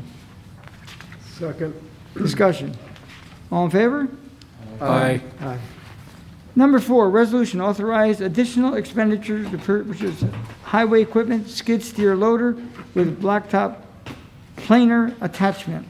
Now therefore be resolved that the Town of Southeast Highway Superintendent is authorized to expend an amount not to exceed $80,000 for the purchase of an all-wheel ski steer loader, and is further resolved that the Southeast Superintendent of Highways requires any additional funds amount above the allotted, he will be further authorized by the Town Board to make such expenditure, and be further resolved that this resolution shall take effect immediately. So move for discussion. Second. Discussion. Let me briefly say, over the past 6 years, there's been very, very little equipment purchased by the town of Southeast. There was no plan of how expenditures would go in the future, what roads would be done, and I have to compliment the Highway Superintendent, Mike Burdick. He would be coming to you during the budget process, identifying how and what he's looking for in his budget. Fortunately for us, we have funds in the line, quite a bit of funds, because we haven't done much in the past 6 years, and we're kind of playing catch up with the equipment, and we're going to have a change to that soon. Mike, we don't really take comment. Okay. I wouldn't mind hearing him speak. Anyone have an objection to that? No, I'd love to Okay. hear him speak. Go ahead. Thank you. Well, I just wanted to give you a quick update on the highway department. The corona thing was way more trying than a tough winter. My guys I really have to compliment the guys. They worked through this thing like a champ. We were 2 days on, 2 days off, only half the guys. We were able to still continue to get the work done. So I think this town board and the town residents need to know that the highway department men really pulled together during this thing. Thank you. Okay. Thanks, And Mike. you do Thank plan, you. like we've been talking, you're going to, come budget time, he'll have a plan. Now, how we're going to buy equipment over the next 6 to 10 years. We had a plan at one point in time, way back when, but it kind of fell off the tracks. And we're going to get back on the tracks, and we'll have a plan. So that's Mike's job to do between now and then. Plus, work on Welfare Road culvert. He's got some bad news on that. What's the bad news on that? The bad news on that is the plant that was doing the, making the, what do you call that? Structures. The structures, but, making the mold for the structures got hit by lightning. So we're being held up now 3 to 4 weeks. Discussion was maybe to reopen the road, but by the time we reopen it, we have to close it again. So they're going to be inconvenienced by maybe 2 to 3 weeks because of it. But it is what it is. Mother Nature and God have a better plan than we do sometimes, and they're delaying it for whatever reason. Now, if it happened a couple of days before that, we wouldn't have to close the road. But once we closed the road, it was too late. They started digging up. We'd have to repatch. It's just not worth the aggravation. So those on Welfare Road, we apologize, but it's beyond our control. Can I ask Mike a question? Yes. Last time you were here, we talked about Guinea Road and maybe putting a center line. Yeah, the striping guy, they come in the fall. So Okay. we're gonna address that because the new roads that were paved, they also have to be striped. So it's very expensive to have that done. It's a big part of our maintenance budget. So we can, we just do it once a year, and we usually do it in the fall when it's Cool, thanks. after the paving season's over. Thank you. So on the resolution, on the motion, all in favor on the skid steer loader? Aye. Okay. Number 5, motion to appoint Tom Frasca chairman at ARB. Mary Larkin, a longtime member of the board, became the chairman a while back. She is moving on to a new portion of her life, like I'm going to do eventually. You guys aren't going to miss me, I know. We're going to miss her. And we were going to make a motion tonight to appoint Tom Frasca as the chair, and they will move forward, and we still have an application for the position, and we have to look to fill that soon, and name him as chair so she can move on. So with that, I make that motion. Second. All discussion. All in favor? Aye. Okay, next, I want to waive the rules to allow me to consider what I discussed earlier about the master plan for Route 22. So on the motion to allow it to be put on the agenda this evening? So moved. Is there a second? Second. All in favor? Aye. Being unanimous on the motion itself. Authorize town supervisor to negotiate funding a Route 22 master plan zoning update with the town planner at a price not to exceed $19,500. So moved. Second. Discussion. All in favor? Aye. Okay, Did we set the public hearing for the peddling? for what? Did we do that already? Which one? The peddling? No, That's we're next. going to be doing it now, but we're going to say, what was the date we're saying in August? Does anyone have the meeting for, second meeting in August? I don't know. Anyone have their calendar? Yeah. Hold on. So second, the 21st then. Oh, I'm August sorry, the 20th? yeah. I like everyone's date better. I'm Okay. looking at Friday instead of Thursday. So we're going to make a motion to set a public hearing for Peddling Solicitor article on August 20th. Okay, I'll move it. Is there a second? second. Discussion? All in favor? Aye. Will, I'll remind you. Okay, next is a motion at the conclusion and, okay. This basically, we're gonna ask that we do the public comment. We're gonna have town board comment, and then I'm gonna ask to go into executive session to discuss two quick items. One is definitely possible litigation, and I forget what the other one was. Probably litigation. So, we're going to go now to the public comment, and then I'll ask that we remain for at least 5-10 minutes, and the public would not have to stay. We will not be making any decisions. Okay, recognition of public. Yes, sir. I want to thank all that attended tonight. You were all perfect, ladies and gentlemen. This is the first time we did it. We almost ran out of space. I want to thank my assistants. Miss Bell, thank you for helping me take temperatures. I now know everybody's name. I don't know what you look like, but I know your names. So if I see you in public and I don't say hello, you'll know why. And helping set up here tonight. It takes a lot to get this place set up, but we did it and got it accomplished. And the shield is not to protect me from bullets because it's not bulletproof, so, but it worked. We're leaving it there. The courts need it, and we just moved things around, and I think it worked out very well. Okay, sir. Evening, Scott Seaman. I'm here today from the Brewster School Board. I just wanted to follow up because we had our graduation on the same night as the school board meeting, so we weren't able to follow up. We want to follow up with Supervisor Hay, Councilman Lark, and the rest of the board. We appreciate the work they put out on behalf of the town and getting the kids graduated. It was a very monumental event. It was a big town, the village, the county, everybody came together, and we do appreciate all the work that went into it. Thank everybody for the budget vote. And right now, we're currently putting together plans for the reopening of the schools. I've been told the governor will have information to us in the next week, and then we have to submit plans to the governor's office by the end of the month, and there'll be approval the first month of December, first month of August. And they'll let us know what's going on. So hopefully we'll have more information. And once again, thank you to the town for your support. Thank you. Any other public comment?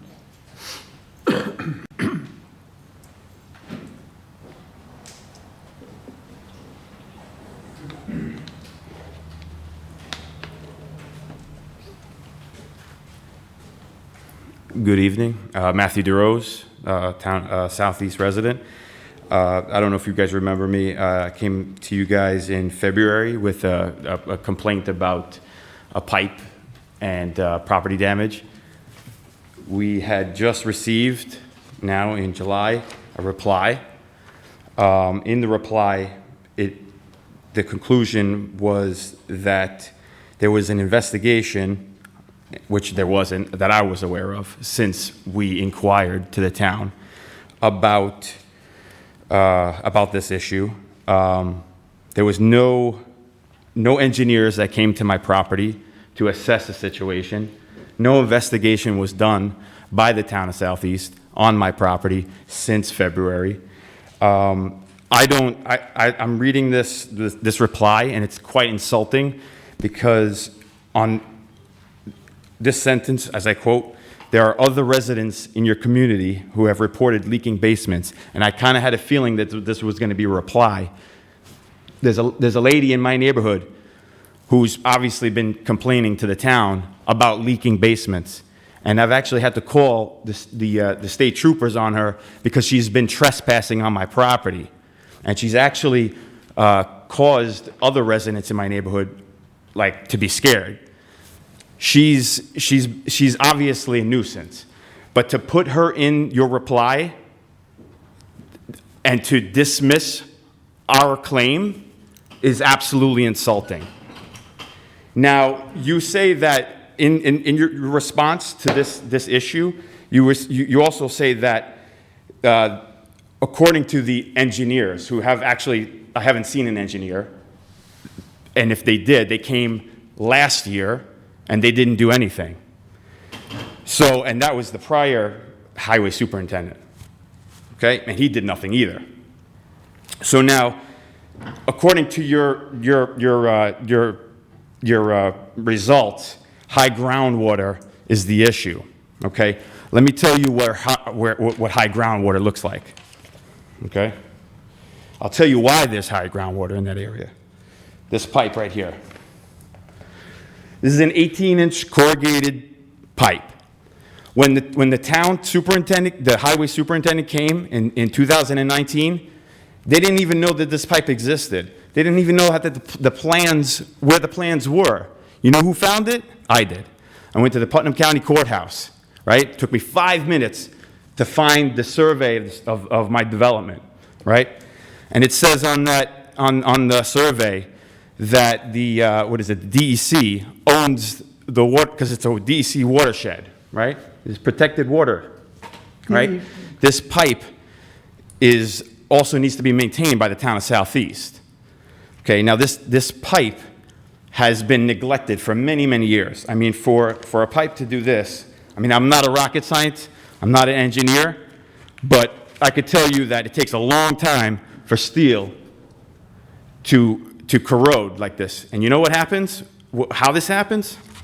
Salt, contamination, minerals, a lot of things, time.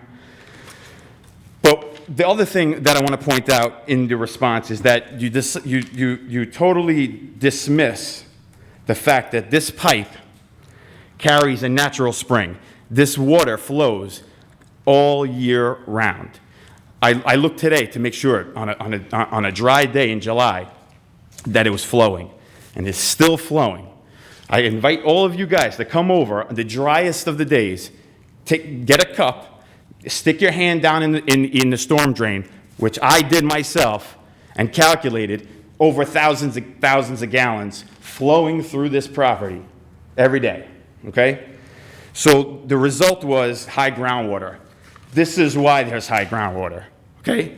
Years and years of neglect of the basic maintenance of the roads.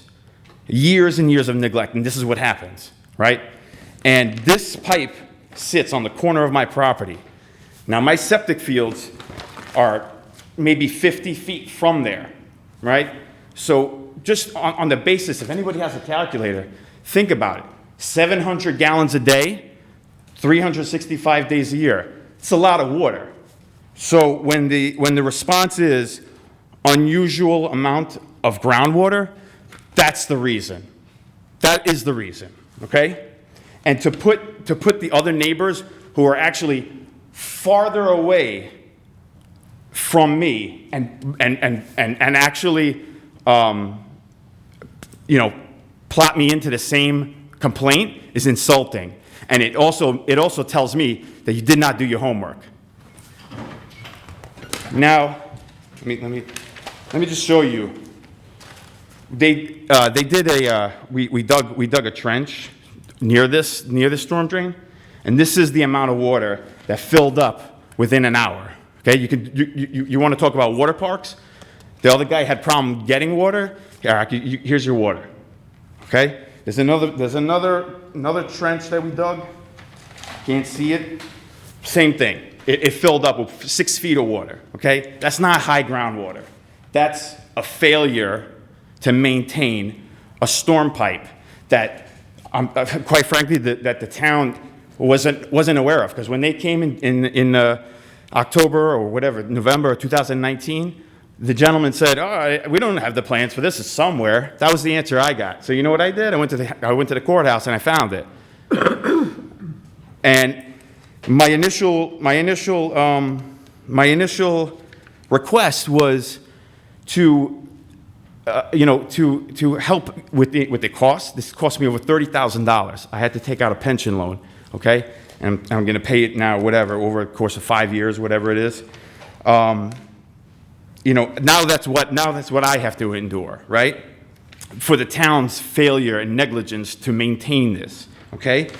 And now, since I moved in here, all I've tried to do is the right thing. We had flooding when we first moved in, literal flooding. The basement was flooded. So you know what I did? I ripped up the floors. I put new floors down, and I said, well, you know what? It was probably a freak thing, rainwater. I know that wet season, whatever it is. That October of 2019, then our septic backed up. Now I have to say, okay, now I got to rip off the floors again, and now I have to do this all over again, right? Now I got 2 little kids at home, okay? And, it's tough, all right? And, and then we come to you in February, and I understand that COVID happened, but listen, I'm a fireman. I work in the city. I work through this whole thing, okay? We can work, okay? I understand that things happen, but it's July, okay? It's July, all right? It's unacceptable. Now, and the other thing I wanted to ask was, let me see. I got a lot of things to ask. This is one thing. This pipe, right, it runs just over 350 feet long, okay? This pipe has been a complaint for many, many years, obviously. We sent pictures to the town, we sent pictures to the highway showing that this pipe is severed, literally severed in multiple locations, okay? So that tells me right there that what is happening? What is happening through this pipe? This pipe that flows water 365 days a year, what happens to that water? Where does it go? It goes on to the surrounding properties.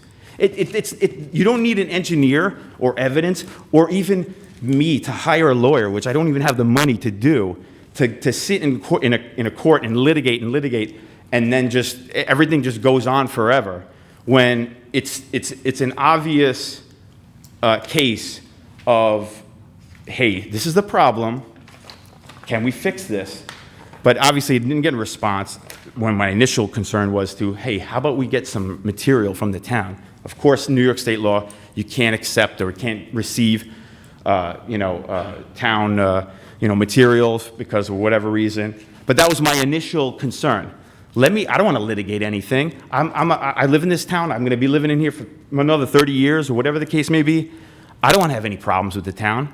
But now you're forcing my hand into something that I'm either going to be here every town board meeting just asking you when are you going to fix this pipe, because it actually still isn't fixed. And you say it's on the docket, but it's still not fixed. So what's still happening? Water is still coming onto people's properties, right?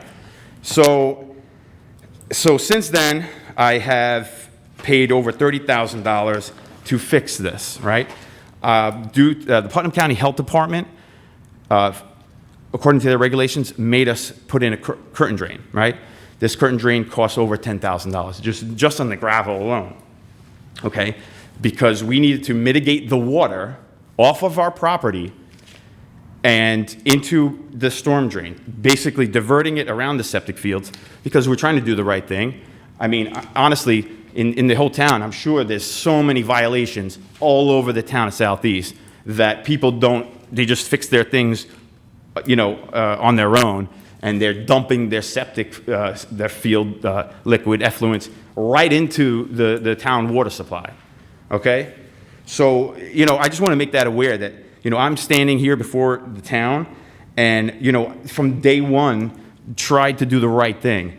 And all I get is the response where you butt me in, where you tag me along with harassing neighbors that I understand. A lot of these things are reported leaking basements. I get it. Like, you guys get complaints that are that are unfounded.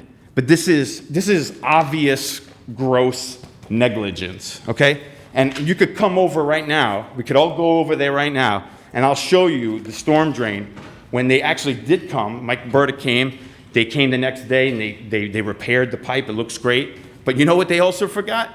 The curb. What happens in the winter when the snow and the salt and everything that the guys did is all for nothing. You know what I did? I went out there and I had they actually left some concrete. I said, listen, leave it there. I'm gonna patch it up. Whatever you got, don't throw it out. I'll patch it up, make a curb. So now you know what? When the salt comes down, maybe it's not gonna corrode the pipe again, okay? So, I just don't understand why this is the response I got. And I also, I just wanna know why you cannot just file a claim with your insurance company and just take the bullet, because this is obviously the town's negligence for what has happened to our property. I want to know when this pipe is going to be fixed, the actual pipe, and how does the town say that they remediated this problem when the damage has been done? Okay, I'm very angry, and I'm sorry that I'm coming to you as infuriated, but you got to understand that this is not a case of a leaking basement and an unfound, common problem. I know what a leaking basement looks like, okay? My basement obviously flooded twice, all right? I know what's a crack in the foundation and what obvious water source is coming in onto my property, okay? You guys didn't do your homework, and now I'm standing here before you asking for your help again. So what is your response? I can answer your question. Okay, thank you. You have an allegation that there was negligence on the part of the town. File a notice of claim. File a notice of claim, and then it gets turned over to the town's insurance. But I am telling you now that from our investigation. What investigation? Well, you said there was never an engineer there. Our town engineer inspected that. When? He comes every Thursday. I don't know which day. He comes every Thursday. Nobody has come onto my property to investigate. How am I not aware? Okay. Listen, obviously this is going in the realm of litigation, so we're not going to discuss that here. So if you feel you've got a claim against the town, file a notice of claim. You mentioned in your letter that you have your friendly attorney, Jay Ovi. He's a municipal lawyer. He can give you the same advice that I just gave. You know what he told me? He told me to file a claim, and you know what happens after that? Then I have to pay somebody, right? I have to pay somebody to fight the insurance company. The town can't give you money. I understand that, but you as the town. There's a determination that our town was negligent, which I don't believe they were. Okay. Because towns can't be negligent over something they don't know about. Okay. Well, actually, you did know about it. No, not, but did we not respond to it once we were told? Actually, no. Well, was that pipe not fixed? It's obviously not fixed. It's still not fixed. Well, that's, again, a difference of opinion, because I discussed it with our highway. It's not an opinion, it's a fact. The pipe is not broken. Okay. Against the opinion of the highway department. Okay, so I'll you know what I'll do? I'll take pictures of the pipe that's broken still, and I'll send them to the board. I'll send it to you. I'll email. Send them to Mr. Burke. I'll send them. I'll send them. Mike, not to put you on the spot, when's the last time you were out there? I was out there when they were doing when he was putting the curtain drain in, and I have a picture here on my phone. And Mr. DeRosa is right, there is a separation in the pipe. But when Gary DeVito opened this pipe up, the pipe is in perfect condition at Mr. DeRosa's property, where they hooked their curtain drain into our pipe. There's a spot further down. Was that allowable to hook in the first place? If he didn't do it, the previous owner, did they hook in illegally? No, he got a permit to hook into our pipe. Okay. No, so I met with Gary DeVito out there when he did that. Okay. And the pipe here, by Mr. DeRosa's property is in perfect condition. Down further, there's a spot where the top of the pipe is open, which doesn't impact his property. And since I took office, when the original complaint happened at the beginning where the pipe was bad by his property, we went and fixed it as soon as we can. Now, I have a picture of the pipe, but it's only a small section that, where they hooked up his curtain drain to it. And, you know, even Mr. DeVito said that there's, you know, the pipe is fine. And Mr. DeRosa is correct. There's further down, there's a spot in the pipe that the top of the pipe is open, that I'm aware of. But other than the one spot down further, I'm not aware of anything else being bad on that piece of pipe. Well, But I will go inspect it with the town engineer. okay. Make an appointment with your, are you around Thursdays? That's the only day he comes, if you're around. We'll go out and look at it. I just want to express my frustration that, you know, there's claims, you know, being made about, you know, leaking basements, and they... But unfortunately, sir, that is, That was brought up because there's evidence of high groundwater in that area, in the neighborhood that you live in. Right. It had nothing to do with anybody in particular. There are other incidents where high groundwater has been. The last board meeting that I was at, you guys mentioned somebody's name that lives in my neighborhood. Was that not on camera? That's certainly one of the people that's on the radar screen, for sure. I don't Okay. think we ever mentioned a person by name. Yes, you have. I want to hear that. I don't believe we would mention a person by name. You did. It was the exact lady. You had actually had a conversation with Mr. Burdick about this same person. I don't want to name anybody's name, but What was the date of the meeting? I want to go back and listen to it. I don't know. I mean, we can go back to February, so February 3rd, I think was the day. we can go to the meetings from February. But yeah, so you're telling me to file a claim. I'm telling you that I can't. I already took out money to do the work. I understand that. And if you're right and we're wrong, you're going to get reimbursed ultimately. But I can't make a determination. This board can't make a determination. When there's a question of fact, question of whether or not the town is indeed negligent under the standards that apply to municipalities. And I'm sure that Mr. Hogan could advise you on that. I understand that. Is there anything else besides going the route? Because this is my first avenue of not going the route of litigating with the town. I mean... Well, in fact, you'd be litigating with the insurance company. It's not so much... I understand. You file a notice of claim. That's the way it's done. But, I mean, as an attorney... If in fact the town was negligent in some way, shape, or manner, it's going to be our insurance policy that steps in. I understand. We can't just write a check. I understand that.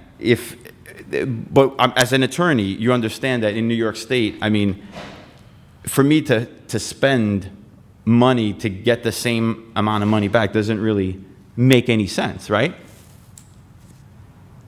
Well, I know there are attorneys out there that take cases on contingency. So I don't know what more I can tell you. Can you find out when this pipe?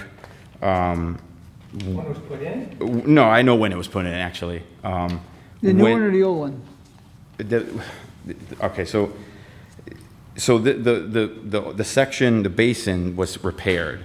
It's only a matter of time when now the curb caves in, because where the property meets the curb hasn't been repaired. Like I said before, they came, they used whatever mortar, the hydraulic cement to protect the pipe, but I was there because, you know, you have to watch people work because materials go to waste all the time. They were gonna just take up and leave, but the hole is still there. The hole on the ground where all the road sediment and salt and everything that leads to this is still there. I mean, you guys mentioned other areas, Brewster Hill. They have roads caving in. If they maintain the roads, this won't happen. So, you know, you say you remediated it, but it really, I think I remediated putting a ginormous curtain drain If I didn't get down into this drainage ditch myself, lift the grate myself and get down and look at this, the town engineer, the old highway superintendent wouldn't have found this, okay? And, you know, from day one, you know, my intentions were, I understand septic systems fail, but the amount of water that was on my property, it's unacceptable. Well, I thought you said earlier too, and again, I'm not going to get into the legalities or whatever because I don't personally understand, but I heard you mention something about the flowing of the water. It's a spring. The town's not responsible for spring water. So I don't know how it's hooked up. I'll leave it to the experts. We got Mike Burdick will go look again. But if your problem is spring water, I don't know if we're responsible for spring water. But if it's in the town waterway, then you are responsible. I don't know if we are. We are not responsible for an act of God or Mother Nature. I don't know. I'm not an attorney, Right. but if you have a spring water problem, I don't think that's the town's problem. Yeah. Again, you have to do what you have to do. I feel bad for you. I'm sorry it took as long as it did. And I know I asked Mike to go out there and look. But again, when you mention the word spring water, I do have a concern that that may not be our problem. And you're saying it's running like, say, 24/7, 365. That's not us. That is not the town. So I don't know how it gets hooked up, who's responsible. But Mike, I'll have you look and go with Tom and look again. Yeah. But if it's spring water, it could be a problem. So, But I'm not an attorney. right. Sorry. So water coming through the town's pipe, entering a storm basin. No, no, if wherever it's from. coming, if it's a storm, if it's a basin, but if it's spring water that's outside of that basin, that could be a problem. And that's not us. If it's a storm drain. Right. That's And which- it goes what it behind is. all your properties, and I'm not sure how, if, when it's gonna be. We got similar problems because, I mean, they're digging up pipes all the time. The difficult problem with properties like your own, we got, 4, 5, 6 neighbors, and I'm just not sure how the easement works and whatever, and when it's proposed to be repaired. Our pipes will be repaired, exactly when, I don't know, and Mike is gonna have to work on a schedule to replace a lot of them. So let him go out there and look. Again, if it's spring water, I question it, but again, let the attorneys do what they have to do. Mike will do his part with Tom Fenton again.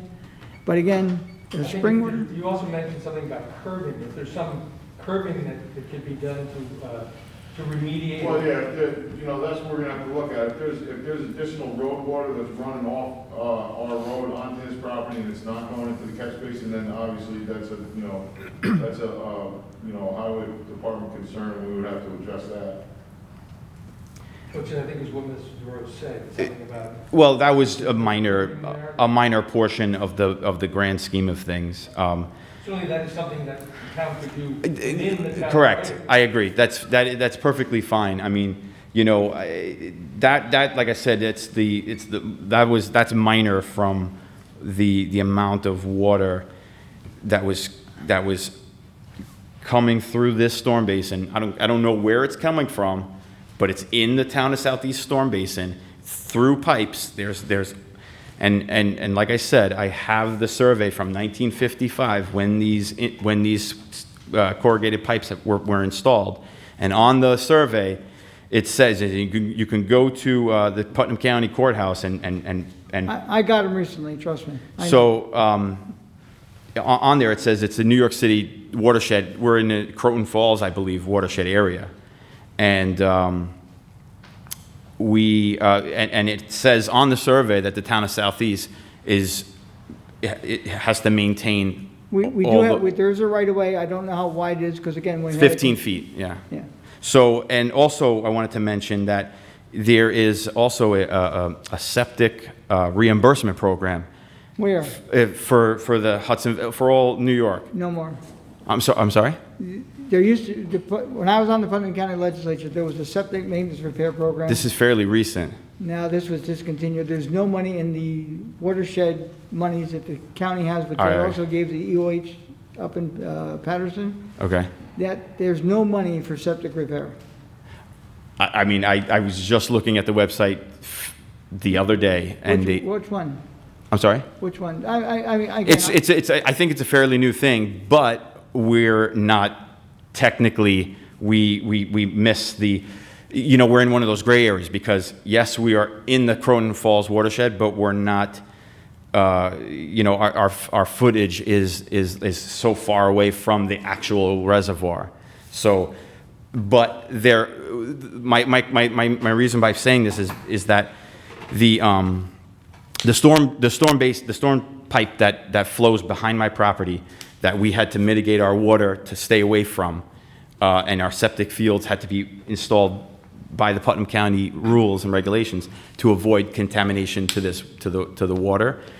The storm drain feeds Peach Lake, which is inside the Croton Falls watershed. Yes. So I thought that maybe that would be a loophole to get this program money.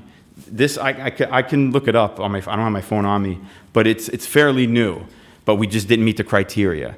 And, and things like that are things that I would be open, to, if there was any way possible to get some sort of help in that direction. That's the better route that I would take, because I'm trying to do the right thing, and we're just hitting roadblock after roadblock. I spent $30,000 to do the right thing, and now I'm going to spend another $30,000 to litigate this problem, which I don't have the money for, frankly. So, I thank you for your time. Well, Mike's here this evening. He'll get in touch with Tom Fenton. They'll go out there and look. They're going to look into the drain, which is our responsibility.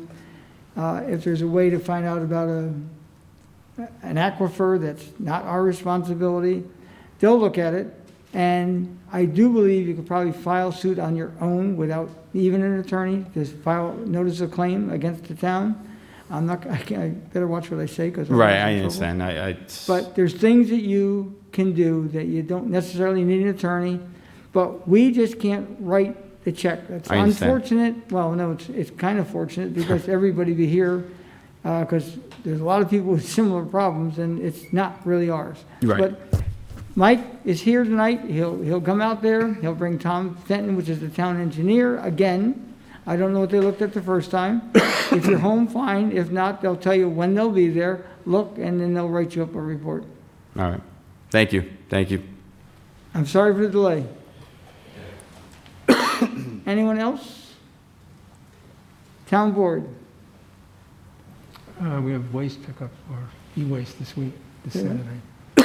E-waste drop off on Saturday. E-waste is this Saturday. We usually when e-waste is to be picked up and there's a holiday on that weekend, like let's say the holiday is July 3rd, it was actually July 4th, which was a Saturday. It's the following week. There's two times a year, now that we're back on the regular schedule. One's already gone by. There's one more coming up. I think it might be Labor Day, where we will not do it that particular weekend. So look at the town website, but it's the first Saturday of every month, except if there's a holiday involved in it. Anyone else? Okay, I'm going to make a motion to close this portion of the meeting, go into executive session as soon as we get the camera person out of here. There'll be nothing reached by the town board. I just want to make them aware of two quick things. Thank you. Second. Is there a second? All in favor? Aye. Thank you all for coming.